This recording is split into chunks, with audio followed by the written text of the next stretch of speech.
जय श्री बालाजी की।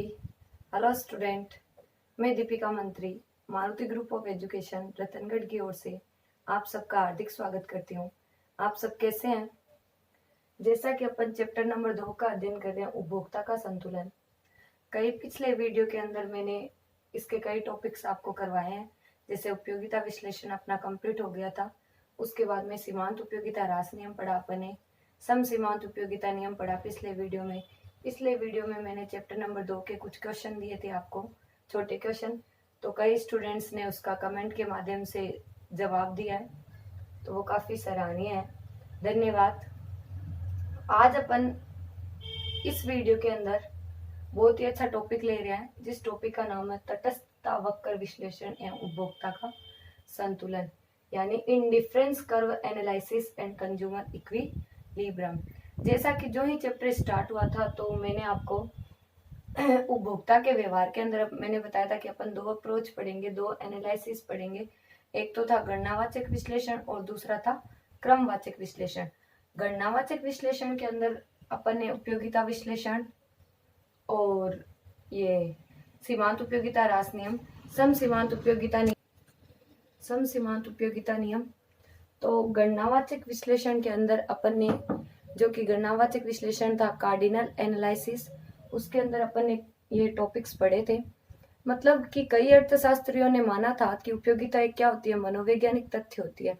उपयोगिता को एक मनोवैज्ञानिक तथ्य माना है और उन्होंने क्या कर दिया, गणनावाचक विश्लेषण को नकार दिया और बोला कि गणनावाचक विश्लेषण है जो कि कई अव्यवहारिक मान्यताओं पर भी क्या होता है, आधारित होता है। जैसे कई अर्थशास्त्री थे, यूगेन था, विल्फ्रेडो पेटेटो था और जो जॉन हार हिक्स था। जैसा कि मैं बता रही हूँ कि आपको यूगेन स्लटस्की था और विल्फ्रेडो पेरेटो था, जॉन आर हिक्स था, आर डी एलन था। इन्होंने बताया कि उपभोक्ता है जो कि उपयोगिता का माप नहीं कर पाता। इसके अनुसार उपयोगिता को एक क्या बोला जाता है, उपयोगिता को एक व्यक्तिक विचार बताया गया था और उन्होंने इसको मात्रात्मक मापन संभव नहीं बताया था कि एक वस्तु से प्राप्त उपयोगिता विभिन्न व्यक्तियों के लिए भिन्न भिन्न होती है। सही बात है कि एक वस्तु से जो प्राप्त उपयोगिता होती है, जो अलग अलग व्यक्तियों के लिए क्या होती है, अलग अलग होती है। कि एक व्यक्ति के लिए किसी वस्तु से प्राप्त उपयोगिता अलग अलग समय के अनुसार अलग अलग होती है। तो कई अर्थशास्त्रियों ने उपयोगिता का ठीक ठीक मापन नहीं कर पाए, लेकिन उपभोक्ता विभिन्न वस्तुओं से प्राप्त उपयोगिता के आधार पर ही विभिन्न वस्तुओं को कोटि प्रदान कर सकता है, उनके क्रम को जमा सकता है। फिर क्रमवाचक विश्लेषण है जो कि ऑर्डिनल एनालिसिस। उन्होंने गणनावाचक विश्लेषण की तुलना में भी कई प्रतिबंध मान्यताएं मानी है। क्रमवाचक विश्लेषण ने इस बात पर ज्यादा महत्व नहीं दिया था कि विभिन्न वस्तुओं से प्राप्त उपयोगिता भी उनका क्या एक सापेक्ष माप है, और इसके अनुसार उन्होंने यह भी बता दिया कि उपभोक्ता को मतलब सेब व अनार की तुलना से भी ज्यादा क्या मिल सकती है, संतुष्टि प्रदान कर सकती है। और उपयोगिता भी इसके लिए मात्रा जानना जरूरी नहीं होता।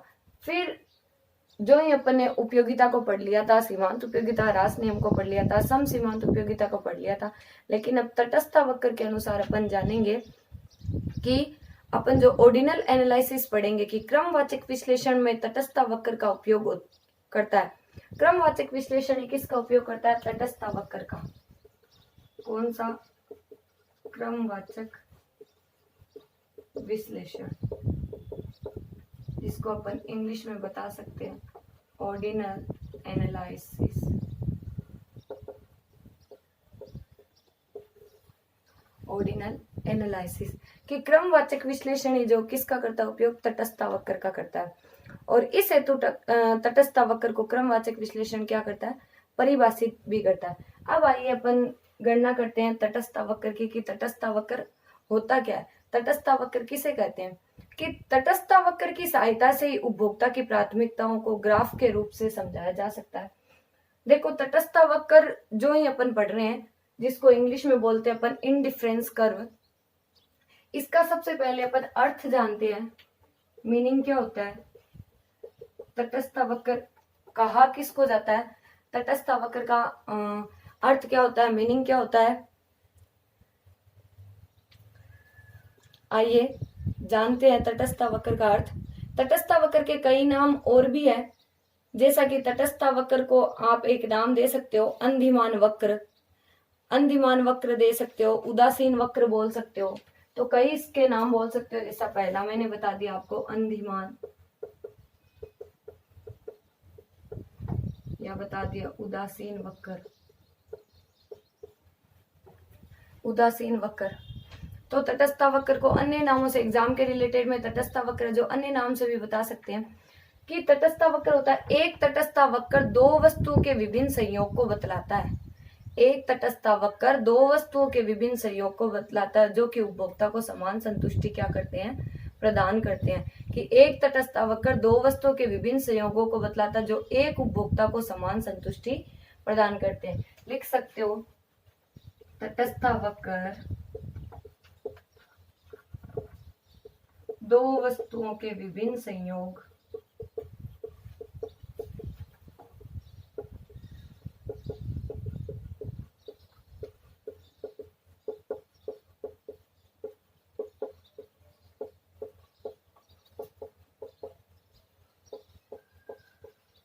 जो एक उपभोक्ता को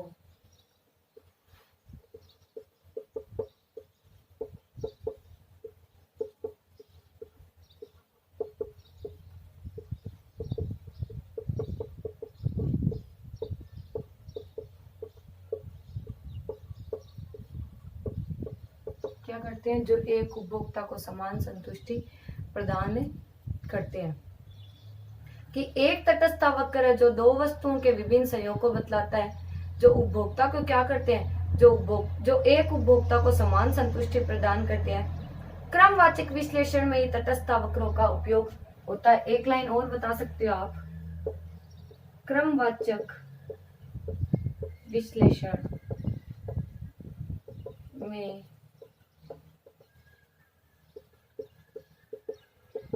तटस्थ वक्र का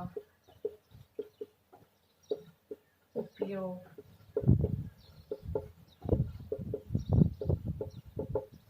क्रमवाचक विश्लेषण में तटस्थ वक्र का उपयोग होता है। तो ये परिभाषा होती है कि तटस्थ वक्र दो वस्तुओं के विभिन्न संयोग को बतलाता है जो एक उपभोक्ता को समान संतुष्टि प्रदान करते हैं। जैसा कैसे कि दो वस्तुएं होगी, एक अपनी होगी x और एक गई अपनी वस्तु y। में आपको एक टेबल के हिसाब से भी इसको समझाऊंगी।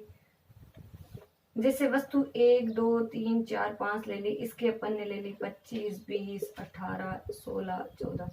एक तो ये जानो कि एक वस्तु की एक अतिरिक्त इकाई प्राप्त करने के लिए दूसरी वस्तु की कुछ मात्रा का क्या कर दिया जाता है, दूसरी वस्तु की कुछ मात्रा का त्याग कर दिया जाता है।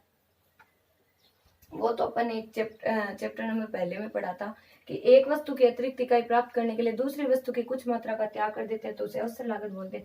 यहाँ पे होता है। अब इनके बीच में अगर अपन संतुष्टि देखें, संतुष्टि इनके बीच में सब में समान संतुष्टि आपको दिखाई देगी कि चाहे तटस्थ वक्र है जो कि दो वस्तुओं के विभिन्न संयोग को बतलाता है जो उपभोक्ता को समान संतुष्टि प्रदान करते हैं। चाहे वस्तु एक को अगर उनकी एक एक अतिरिक्त इकाई बढ़ती दिखाई दे रही है और वस्तु 2 नंबर की एक अतिरिक्त इकाई प्राप्त करने के लिए कुछ मात्रा त्याग हो जाती है, दूसरी वस्तु की कुछ कमी हो जाती है, लेकिन संतुष्टि तो इनके बीच में क्या है, समान रूप से ही है। संतुष्टि तो इनके बीच में समान रूप से ही दिखाई जाती है। तो मैं आपको तटस्थ अनुसूची और तटस्थ वक्र के हिसाब से इसको बताती हूँ। जैसे कि तटस्थ वक्र तो हो गया दो वस्तुओं के विभिन्न संयोगों को बतलाता है जो उपभोक्ता को समान संतुष्टि प्रदान करते हैं। अब आइए इसकी देखते हैं तटस्थ अनुसूची और तटस्थ वक्र। तटस्थ अनुसूची और तटस्थ वक्र, जैसा कि मैंने एक टेबल बनाई है। पहला कॉलम डाला संयोग, दूसरी वस्तु है अपने x और y और इनके बीच में संतुष्टि। पहला दूसरा तीसरा चौथा पांचवा छठा संयोग लिया है। वस्तु x की इकाई लिए मैंने 1 2 3 4 5 6। वस्तु y है अपनी 25 20 16 13 11 10। लेकिन इनमें संतुष्टि आपको सब में क्या दिखाई दे रही है, समान दिखाई दे रही है। क्यों? क्योंकि अपना तटस्थ वक्र बताता क्या है, दो वस्तुओं के बीच में विभिन्न संयोग और उनके बीच में संतुष्टि क्या होनी चाहिए, समान होनी चाहिए।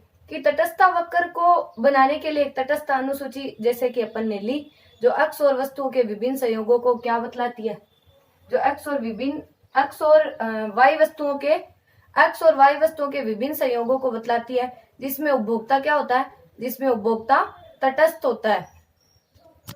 विभिन्न संयोगों को क्या करती है, बतलाती है। कि तटस्थ वक्र अनुसूची, जो कि अपन एक अनुसूची ली जो एक्स और वाई वस्तुओं के विभिन्न संयोग को बताती है, जिसके मध्य उपभोक्ता क्या होता है, तटस्थ होता है। अब इस तालिका के अनुसार अपन एक डायग्राम बनाएंगे, जैसा कि डायग्राम मैंने आपको बनाना वैसे भी सिखा दिया था। अपन एक्स और वाई वस्तु के हिसाब से बनाते हैं। चलिए, नीचे अपने लिए एक्स वस्तु, इधर लिए अपनी वाई वस्तु, ये अपना एक्स व्यू पॉइंट और ये अपना वाई व्यू पॉइंट ले लीजिए। एक्स वस्तु में अपन ने ले लिया 1 2 3 4 5 और 6। वाई वस्तु में 25 20 16 13 11 10, जो कि आप ले अपन 5 का ले लें, 5 10 15 20 और 25 बहुत है।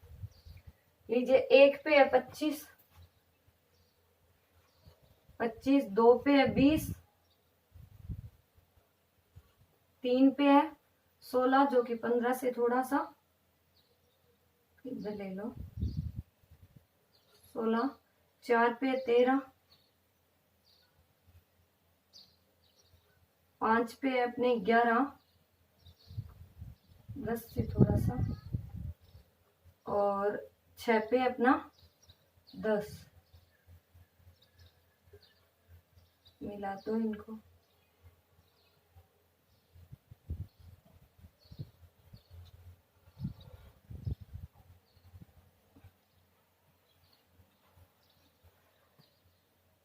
मिला दिया होगा आपने कि 6 पे अपना कितना था, 10। यह है अपना इंडिफरेंस कर्व, तटस्थता वक्र यानी इंडिफरेंस कर्व। काफी इंटरेस्टिंग टॉपिक है, समझने योग्य, परीक्षा के हिसाब से काफी महत्वपूर्ण भी है। क्या बोला था कि तटस्थता वक्र दो वस्तुओं के विभिन्न संयोगों को बतलाता है जो एक उपभोक्ता को समान संतुष्टि प्रदान करते हैं। तटस्थता वक्र वो होता है जो उपभोक्ता, दो वस्तुओं के उपभोक्ता के वस्तु नंबर एक्स, वस्तु नंबर वाई, इन दोनों के बीच में विभिन्न संयोगों को बतलाता है। वो क्या कहलाता है, तटस्थता वक्र, जिससे उपभोक्ता को क्या मिलती है, समान संतुष्टि प्राप्त होती है। ये अर्थ देखा था, ये अनुसूची और वक्र देख लिया अपन ने।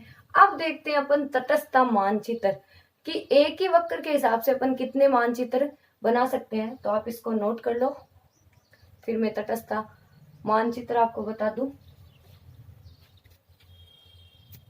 कर लिया होगा। देखो तटस्थता मानचित्र, कि तटस्थता मानचित्र के हिसाब से अगर अपन देखें, देखो तटस्थता मानचित्र जो कि मैंने एक डायग्राम बनाया बोर्ड पे, वो ये तटस्थता वक्र का ही है। लेकिन तटस्थता वक्र में तो जैसे एक वक्र होता है, ये एक वक्र बना दिया। लेकिन मानचित्र है जो कि आप विभिन्न संयोगों को बतला सकते हो। विभिन्न वस्तुओं से, विभिन्न एक्स वस्तु और वाई वस्तु से अपन विभिन्न वस्तुओं के सहयोग से मानचित्र को बना सकते हैं। वही मैंने वस्तु के नाप लिए, वही वस्तु एक्स, वस्तु वाई। पहला वक्र IC1, IC1 मतलब हो गया इंडिफरेंस कर्व पहली वस्तु, indifference curve second, indifference curve third. अब देखो तटस्थता वक्र मानचित्र से अपन क्या समझते हैं कि एक तटस्थता वक्र है जो कि एक विशेष संतुष्टि के स्तर को क्या करता है, एक विशेष संतुष्टि के स्तर को बतलाता है। कि एक तटस्थता वक्र है जो कि एक विशेष संतुष्टि के स्तर को बतलाता है। और एक ही चित्र में कई प्रकार के जो कई तटस्थता वक्र है जो विभिन्न संतुष्टि के स्तर को बतलाते हैं। अर्थात सभी मंडलों पर उपभोक्ता के अधिमानों को एक साथ अंधिमान वक्रों द्वारा या तटस्थता वक्रों द्वारा दर्शाया जाता है।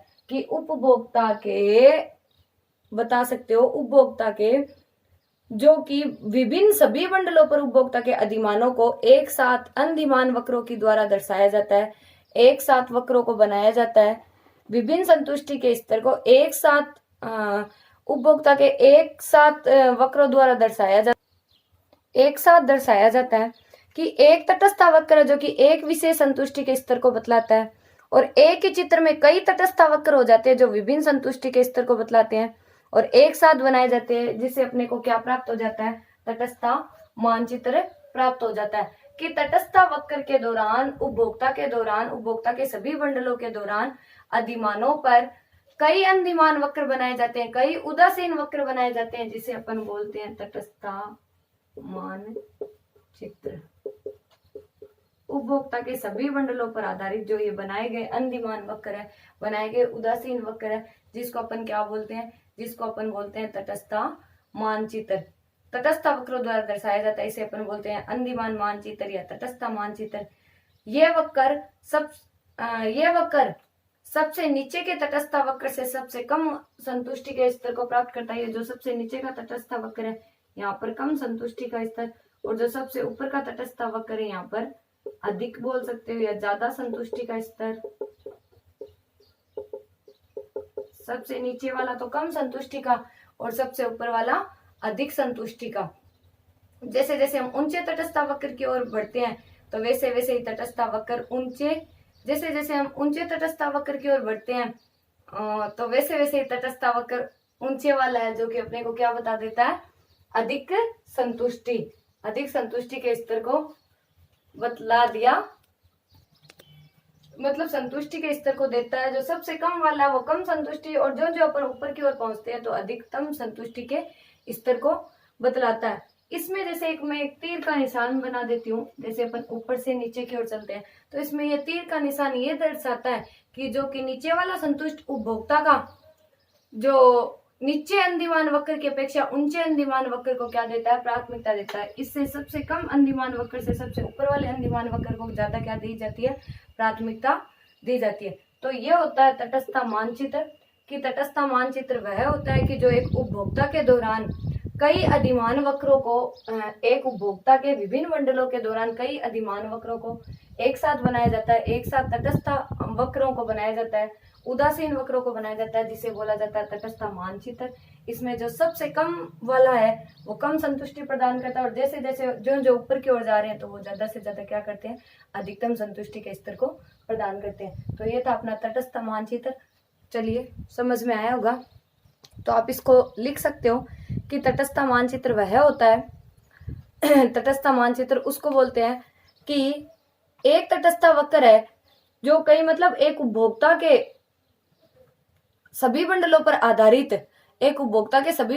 आधारित, सभी एक साथ अंदिमान वक्रों को, तटस्थता वक्रों को जो दर्शाया जाता है, उपभोक्ता के अधिमानों को एक साथ ही अंदिमान वक्रों पर दर्शाया जाता है, उसे बोलते हैं अपन तटस्थता मानचित्र। और इसे ही जो ये कम संतुष्टि का स्तर है, IC1 है जो कम संतुष्टि के स्तर को बतलाता है, और IC3 है जो सबसे अधिक संतुष्टि के स्तर को बतलाता है। चलिए नेक्स्ट देखते हैं अपन तटस्थता वक्र का गणितीय रूप। आइए देखिए नेक्स्ट अपना तटस्थता वक्र का गणितीय रूप। अब अपन इसको एक समीकरण के दौरान और समझेंगे कि तटस्थता वक्र को है जो कि निम्न समीकरण द्वारा अपन बता सकते हैं। कौन सा समीकरण होता है, देखिए कि u बराबर f x1 dot x2 x3 x4 dot xn बता सकते हो आप। u बराबर x1 x2 x3 या x4 xn, x4 अपन ने लिख लिया, अगर नहीं लिखो तो भी आपके चलेगा, 3 वस्तुएं ले लेते हैं, इसके बराबर कर देते हैं अपन k। यहाँ पे मैंने लिखा है समीकरण, u आप समीकरण के रूप में दर्शा सकते हो। f का होता फलन, x मतलब वस्तु नंबर 1, वस्तु नंबर 2, वस्तु नंबर 3, और आप जितनी चाहे उतनी वस्तुएं ले सकते हो। बराबर लिखा है मैंने k यहाँ पर होती है एक स्थिर राशि। k को बताते हो आप एक स्थिर राशि। k क्या होती है, एक यहाँ पर स्थिर राशि।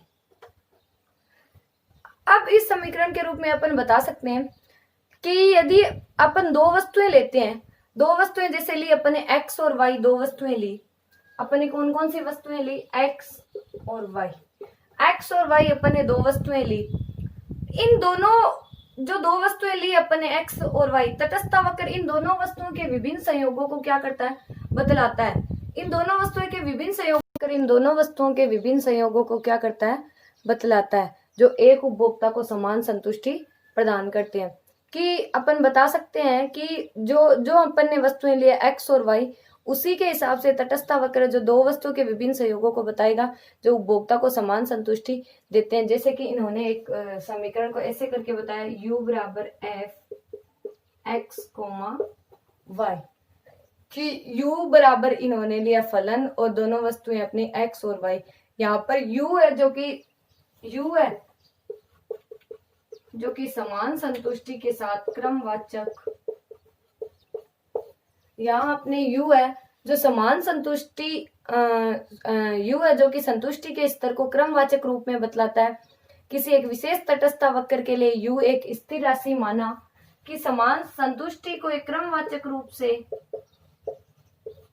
और u बता सकता है स्थिर राशि के रूप में, जैसे k स्थिर राशि मानी गई, स्थिर राशि मानी गई जो मतलब ये बता सकता है कि u किसी एक विशेष तटस्थता वक्र के लिए u एक स्थिर राशि माना कि u है तब u बराबर x और y, u है तभी बता सकते हैं अपन u बराबर f। और देखो जैसा कि मैंने आपको बता दिया, आपके पास 20 kg आलू है और 10 kg टमाटर है। अगर मैं आपको ये पूछूंगी कि दोनों सब्जियां आपके पास कितने किलो है, तो मैंने आपको एक क्वेश्चन दिया है कि दोनों सब्जियां आपके पास कितने किलो, तो आप प्लस करके बताओगे कि मेरे पास 30 kg है दोनों सब्जियां, 20 किलो तो मेरे पास आलू और 10 किलो मेरे पास टमाटर। वैसे ही अगर अपन पूछेंगे नहीं कि वस्तु फलन x और y वस्तु का फलन क्या है, अगर u क्वेश्चन मार्क में नहीं रहेगा तो u यहाँ पर एक क्या मानी गई है, स्थिर राशि मानी गई है। कि u को विभिन्न माप देने पर अलग अलग तटस्थता वक्र अपने को क्या हो जाते हैं, प्राप्त हो जाते हैं। अब अपन u के माध्यम से अलग अलग तटस्थता वक्र देखेंगे कि u को अगर अपन ने अलग अलग माप दे दिए तो उसके दौरान अपने को तटस्थता वक्र प्राप्त हो जाते हैं। एक ऊंचा तटस्थता वक्र ज्यादा उपयोगिता देता है और ज्यादा संतुष्टि को बताता है, जबकि एक निचला तटस्थता वक्र है जो कि कम संतुष्टि देता है और कम उपयोगिता को बताता है। जैसा कि मैं आपको एक चित्र के रूप में बताती हूँ। देखिए, आप इसको एक समीकरण को तो आप नोट कर लेना, समीकरण को तो आप नोट कर लो, फिर मैं इसको एक डायग्राम के माध्यम से आपको बता देती हूँ।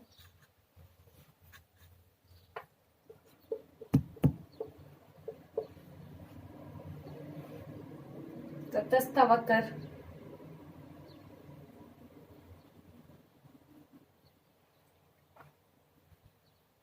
जैसा कि अपन तटस्थ वक्र का गणितीय रूप पढ़ रहे हैं, तो ये मैंने आपको एक डायग्राम बनाया है जो आप देख रहे हो। इसके अंदर जैसा मैंने बताया कि u को ही अपन माप लेते हैं, u को विभिन्न माप देने पर अलग अलग तटस्थ वक्र प्राप्त होते हैं। जैसा कि अपने पास प्राप्त हुआ u1, u2 और u3। u को अपन ने अलग अलग माप दिए तो अलग अलग तटस्थ वक्र प्राप्त हुए थे।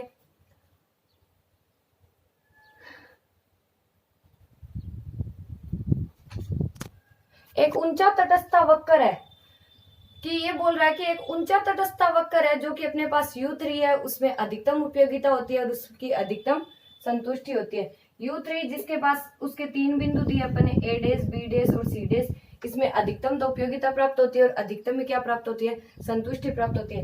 वैसे ही एक निचला तटस्थ वक्र है u2, यहाँ पर कम उपयोगिता और कम संतुष्टि प्राप्त होती है, तथा जहाँ समान उपयोगिता और समान संतुष्टि प्राप्त होती है, जहाँ न ज्यादा और न कम, वो है अपने u, जो कि तीनों को क्रॉस करते हुए जाता, तीनों टच करते हुए जा रहा है। तो a b c जिसके अपन ने बिंदु लिखे हैं कि u3 जहां पर तो अधिकतम उपयोगिता और अधिकतम संतुष्टि, u2 जहां पर कम उपयोगिता और कम संतुष्टि, u1 जहां पर वही बात है न ज्यादा और न कम, एकदम समान संतुष्टि। तो u के स्तर के दौरान जहां पर न कम और न ज्यादा, समान उपयोगिता और समान संतुष्टि,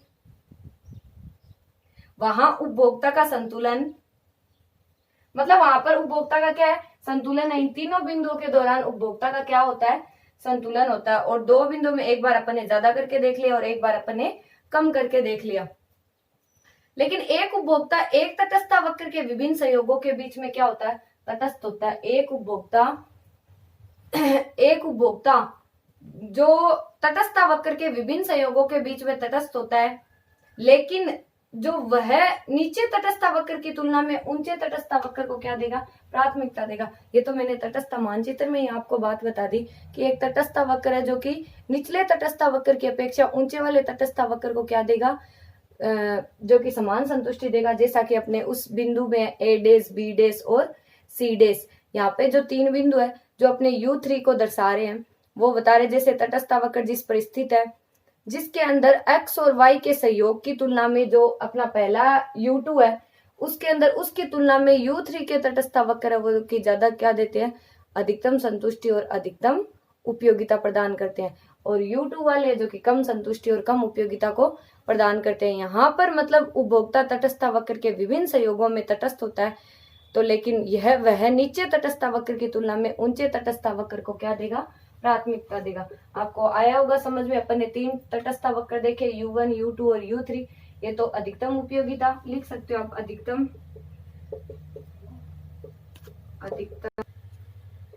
अधिकतम उपयोगिता व अधिकतम संतुष्टि, अधिकतम उपयोगिता व अधिकतम संतुष्टि। और नीचे वाले में अपन बता सकते हैं कम उपयोगिता व कम संतुष्टि, और इसमें बता देंगे अपन समान उपयोगिता व समान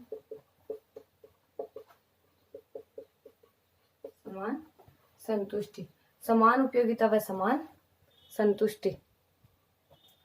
तो ये था अपना तटस्थ वक्र का गणितीय रूप, जिसके अंदर अपन ने समीकरण के माध्यम से देखा और एक डायग्राम के माध्यम से देखा। 3 वक्र लिए अपन ने, 3 वक्र में अपन ने एक में अधिकतम उपयोगिता देखी और अधिकतम संतुष्टि देखी, फिर एक में कम उपयोगिता और कम संतुष्टि के स्तर को, और एक में समान उपयोगिता और समान संतुष्टि के स्तर को देखा। अब तटस्थ वक्र की अपन कुछ तटस्थ वक्र विश्लेषण की कुछ मान्यताएं देखते हैं। इंडिफरेंस कर्व की एनालिसिस अजम्पशन देखते हैं। चलिए, तो इस वक्र में आप इसको डायग्राम के साथ नोट कर लेना। इसकी जैसे ही अपन आप रचना करके बता सकते हो कि जो U3 है वो अधिकतम संतुष्टि के स्तर को और अधिकतम उपयोगिता और अधिकतम संतुष्टि के स्तर को बताता है, जो कि U के अपन ने विभिन्न माप दिए थे, जिसमें ऊंचा तटस्थ वक्र U3 है जो कि अधिकतम उपयोगिता और अधिकतम संतुष्टि, और निचला है जो कि U2 है जो कि कम उपयोगिता और कम संतुष्टि, और जो बीच वाला U1 है जो कि समान उपयोगिता और समान संतुष्टि के स्तर को बतलाता है। अब चलिए देखते हैं तटस्थ वक्र विश्लेषण की मान्यताएं। आइए देखिए तटस्थ वक्र विश्लेषण की मान्यता। पहली मान्यता है अपने विवेकशीलता। एक चीज आपने देखी होगी, जैसे मैंने आपको उपयोगिता विश्लेषण के बारे में बताया, सीमांत उपयोगिता ह्रास नियम बताया और सम सीमांत उपयोगिता नियम की मान्यताएं बताई। सब में पहला पॉइंट अपन ने यही बताया था कि उपभोक्ता का व्यवहार क्या माना जाता है, विवेकशील माना जाता है। कि उपभोक्ता को विवेकशील माना जाता है, अर्थात उपभोक्ता के माप के स्तर पर वह विभिन्न, कि उपभोक्ता को विवेकशील माना जाता है अर्थात उपभोक्ता के आय स्तर व विभिन्न वस्तुओं की कीमतों के ज्ञात होने पर, विभिन्न वस्तुओं की कीमतों के ज्ञात होने पर वह अपनी क्या कर सकता है, वह अपनी उपयोगिता को अधिकतम करता है। और यह भी माना जाता है कि उपयोगिता को अधिकतम करने हेतु उससे संबंधित सूचनाओं की क्या होती है, पूर्ण जानकारी होती है। कि उपभोक्ता को विवेकशील माना जाता है और अर्थात उपभोक्ता के आय स्तर व विभिन्न वस्तुओं की कीमतों के ज्ञात होने पर वह अपनी उपयोगिता को क्या कर देता है, अधिकतम कर देता है। और यह भी माना जाता है कि उपयोगिता को अधिकतम करता है तो उसे उसी संबंधी सूचनाओं की क्या होती है, पूर्ण जानकारी होती है।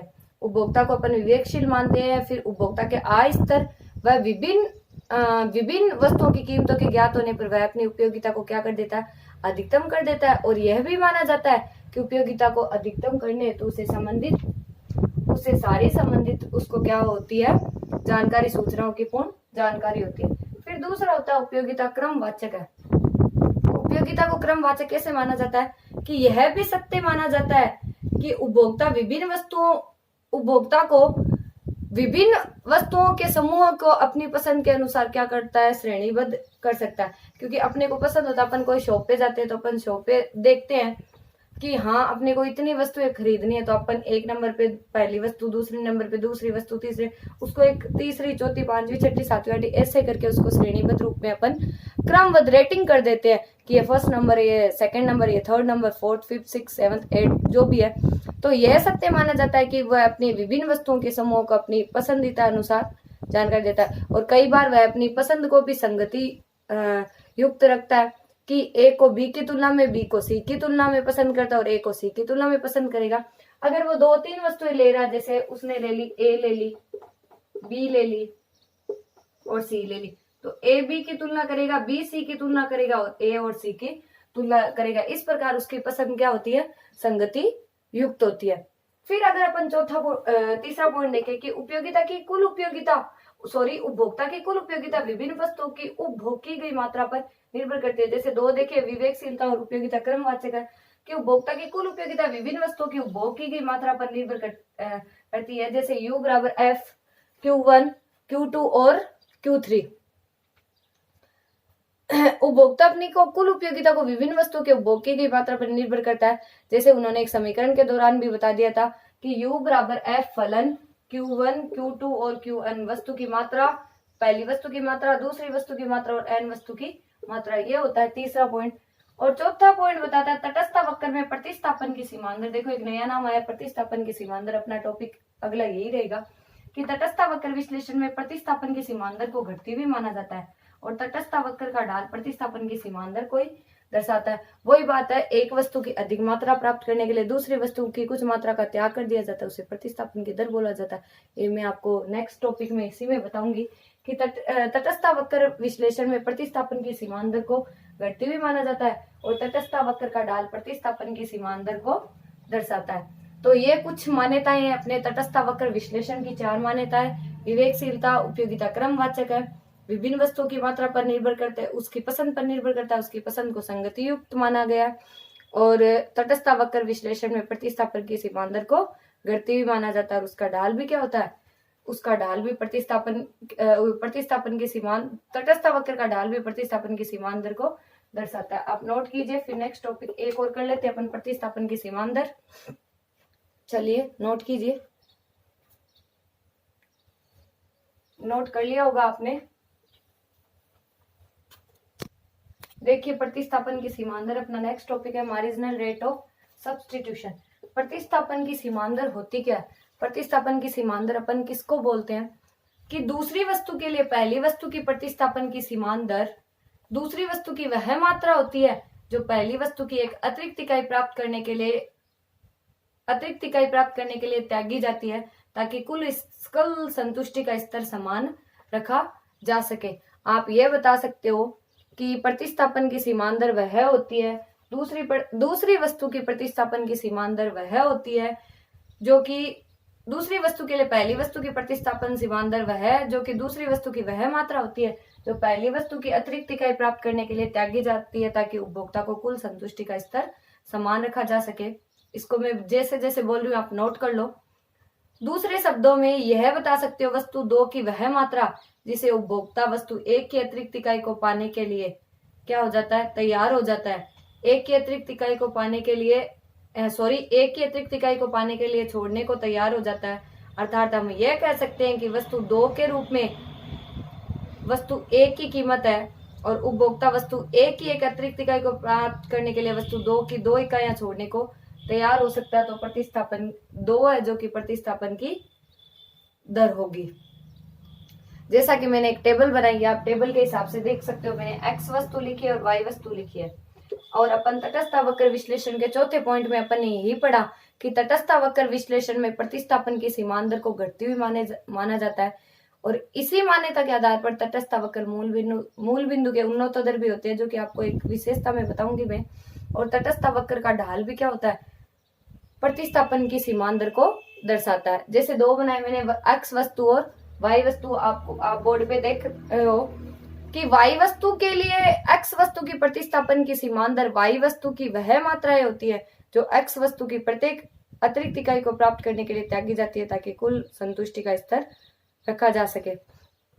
जैसे देख रहे हो आप कि मतलब अपन बोलते हैं वस्तु 2 की प्रतिस्थापन वस्तु दूसरी है, जो दूसरी वस्तु की प्रतिस्थापन पहली वस्तु के लिए ये होगी कि दूसरी वस्तु की वह मात्रा होगी जो पहली वस्तु की एक अतिरिक्त इकाई प्राप्त करने के लिए दूसरी में छोड़ी जाएगी। जैसे पहली वस्तु अपने 1 थी, इसकी 2 प्राप्त करने के लिए इसकी 5 मात्रा अपन ने छोड़ दी, इसकी 1 प्राप्त करने के लिए इसकी 2 मात्रा अपन ने छोड़ दी, वापिस इसकी 1 मात्रा प्राप्त करने के लिए अपन ने 1 मात्रा को छोड़ दिया। जो ये छोड़ी गई मात्रा होती है वो प्रतिस्थापन की दर होती है। और प्रतिस्थापन की दर का एक फॉर्मूला होता है MRS बराबर delta Y upon delta x.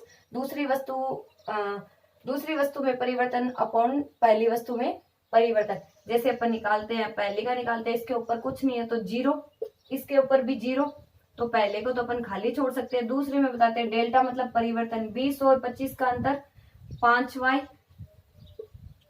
और 2 और 1 का अंतर 1 अक्स, इसको आप रेशियो में भी लिख सकते हो, 5y और 1 अक्स, 5y और 1 अक्स के रूप में इसको आप लिख सकते हो।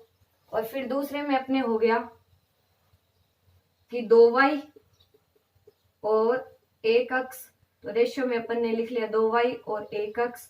तीसरे में अपने हो गया 1y और 1 अक्स, तो 1y, सॉरी अपन ने लिख लिया 1y और 1 अक्स, तो 5y 1 अक्स, 2y 1 अक्स, 1y 1 अक्स। ये अपने क्या निकल गई, प्रतिस्थापन की सीमांतर। तो आई समझ में, एक जो दूसरी वस्तु की जो प्रतिस्थापन की सीमांत, दूसरी वस्तु के लिए पहली वस्तु की प्रतिस्थापन की सीमांतर वह होती है जो दूसरी वस्तु की वह मात्रा होती है जो पहली वस्तु की एक अतिरिक्त इकाई प्राप्त करने के लिए त्यागी गई होती है। जो पहली वस्तु की अपन ने एक अतिरिक्त इकाई प्राप्त करी तो दूसरी वस्तु की कुछ मात्रा का क्या कर दिया, त्याग कर दिया, तो उसे क्या बोलते हैं अपन, उसे बोलते हैं प्रतिस्थापन की सीमांतर। मतलब तटस्थ वक्र के लिए प्रतिस्थापन की सीमांतर होती है। अब चलिए इसको मैं आपको डायग्राम के माध्यम से समझाती हूँ। जैसा कि आपने इसको नोट कर ही लिया, अब इसका अपन डायग्राम बनाते हैं। जैसा कि अपन प्रतिस्थापन की सीमांतर का डायग्राम देख रहे हैं वही है, टेबल के हिसाब से बनाया मैंने, 1 2 3 4, 1 पे 25, 2 पे 20, 3 पे 18 और 4 पे 17 अपना IC वक्र, तटस्थ वक्र, क्योंकि उसको प्रतिस्थापन की सीमांतर का क्या बताया गया, ढाल बताया गया। तो अगर अपने को A से B बिंदु तक पहुंचना है तो 25 से 20 तक मतलब अपने को 5y का त्याग करना पड़ेगा दूसरी वस्तु का।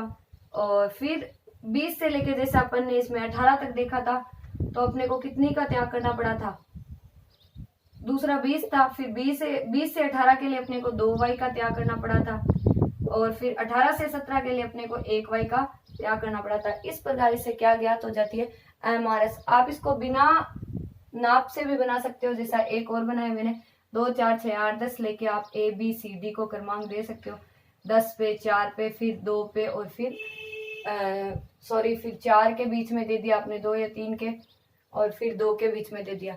तो इस प्रकार ये MRS अपनी होती है कि y वस्तु के लिए x वस्तु की क्या होती है, प्रतिस्थापन की सीमांतर y वस्तु की वे मात्राएं होती है जो x वस्तु की प्रत्येक अतिरिक्त इकाई को प्राप्त करने के लिए त्यागी जाती है, ताकि कुल संतुष्टि का स्तर क्या हो सके, समान रखा जा सके। इस प्रकार तटस्थ वक्र बाईं से दाईं ओर चलने पर प्रतिस्थापन की सीमांतर घटती होती है। ये देखो बाईं से दाईं ओर चल रहा है, मतलब ऊपर से नीचे की ओर चल रहा है, तो प्रतिस्थापन की सीमांतर भी क्या हो रही है, घटती होती है। और तटस्थ वक्र क्या होते हैं, मूल बिंदु के उन्नतोदर होते हैं, जैसा कि आपने डायग्राम में देख ही लिया। फिर अपन बता सकते हैं तटस्थ उपभोक्ता तटस्थ वक्र के A बिंदु से पहुंचने के लिए उसको 5y की अतिरिक्त इकाई प्राप्त करने के लिए 5 इकाइयों का त्याग करता है, तो MRS अपनी 5y और 1 अक्स हो जाएगी। और तटस्थ वक्र इसी तरह तटस्थ वक्र B बिंदु से C बिंदु के पहुंचने के लिए उसको 2y का त्याग करना पड़ता है, 20 से 18 के लिए, तो 2y और 1 अक्स हो जाएगी। तो MRS XY घटती हुई होती है, MRS XY क्या होती है, घटती हुई होती है। ये अपनी MRS XY। तो जैसा मैंने थ्योरी में बताया वैसे थ्योरी का भी नोट करते जाना, और इसको डायग्राम के माध्यम से भी नोट करते जाना। जो दूसरी वस्तु के लिए वस्तु की पहली वस्तु की प्रतिस्थापन की सीमांतर दूसरी वस्तु की वह मात्रा होती है जो पहली वस्तु को एक अतिरिक्त इकाई प्राप्त करने के लिए त्यागी गई है, ताकि कुल संतुष्टि का स्तर समान रखा जा सके। और दूसरे शब्दों में वस्तु 2 की वह मात्रा जिसे उपभोक्ता वस्तु 1 की अतिरिक्त इकाई को पाने के लिए तैयार हो जाता है। अतः हम कह सकते हैं कि यह वस्तु 2 के रूप में वस्तु 1 की गई क्या है, कीमत है। और उपभोक्ता X वस्तु की अतिरिक्त इकाई वस्तु एक की अतिरिक्त इकाई पाने के लिए वस्तु 2 की इकाइयां छोड़ने को तैयार हो जाता है तो प्रतिस्थापन की सीमा अंदर क्या होगी, 2 होगी। और डेल्टा वाई बटा डेल्टा एक्स, और ये इसका डायग्राम।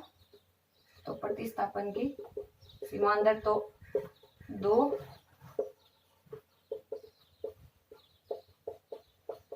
ये इसका डायग्राम। तो इस प्रकार आज का अपना टॉपिक था तटस्थ वक्र विश्लेषण और उपभोक्ता का संतुलन, indifference curve analyse and consumer equilibrium. तो सबसे पहले अपन ने तटस्थ वक्र का अर्थ देखा, अनुसूची और वक्र देखा, फिर क्या देखा, तटस्थ मानचित्र देखा, फिर तटस्थ वक्र का गणितीय रूप देखा, फिर कुछ मान्यताएं देखी और प्रतिस्थापन की सीमांतर देखी। प्रतिस्थापन की सीमांतर को पढ़ रहा और नेक्स्ट अपना टॉपिक रहेगा तटस्थ वक्र की विशेषताएं, कैरेक्टरिस्टिक्स ऑफ इंडिफरेंस कर्व, जो अपन अलग नेक्स्ट वीडियो में करेंगे, अगले वीडियो में अगले टॉपिक के साथ। तो आप इसको नोट कर लीजिए। फिर मैं आपको 5 क्वेश्चन लिखवाती हूँ और उन 5 क्वेश्चन का आप जवाब किसके माध्यम से दोगे, कमेंट के माध्यम से। आइए नोट कीजिए, इनको कर लिया होगा आपने नोट। चलिए देखिए 5 क्वेश्चन। पहला क्वेश्चन, सीमांत उपयोगिता ह्रास नियम का प्रतिपादन कब और किसने किया। दूसरा क्वेश्चन, जहां कुल उपयोगिता अधिकतम होती है वहां सीमांत उपयोगिता कितनी होती है। और तीसरा क्वेश्चन, संतुष्टि का स्तर तटस्थ वक्र के सभी संयोगों पर कैसा रहता है। चौथा क्वेश्चन, क्रमवाचक एवं गणनावाचक विश्लेषण में कौन अधिक श्रेष्ठ है। पांचवा क्वेश्चन, प्रतिस्थापन की सीमांतर का सूत्र लिखिए। आज कई क्वेश्चन ऐसे हैं जो आपको वीडियो के माध्यम टॉपिक्स में आपको ध्यान से पढ़ना पड़ेगा, उससे आपको आंसर मिलेंगे। जैसे क्रमवाचक और गणनावाचक विश्लेषण में कौन अधिक श्रेष्ठ है, आज के वीडियो में मैंने स्टार्टिंग में ही बताया था। प्रतिस्थापन की सीमांतर भी आज के वीडियो का आंसर है। संतुष्टि का स्तर भी तटस्थ वक्र के सभी संयोगों पर कैसा रहता है, आज का है। और ये पिछले वीडियो के आंसर है। तो आप इनको नोट कीजिए क्वेश्चन को और इनका जवाब कमेंट के माध्यम से दीजिए और अपनी नोट्स वाली कॉपी में नोट कीजिए। अपन नेक्स्ट वीडियो में मिलेंगे। नेक्स्ट वीडियो का अपना टॉपिक रहेगा तटस्थ वक्र की विशेषताएं। चलिए इनको नोट कर लेना। ओके स्टूडेंट्स, जय श्री बालाजी की। आप सबका बहुत बहुत धन्यवाद। Thank you so much.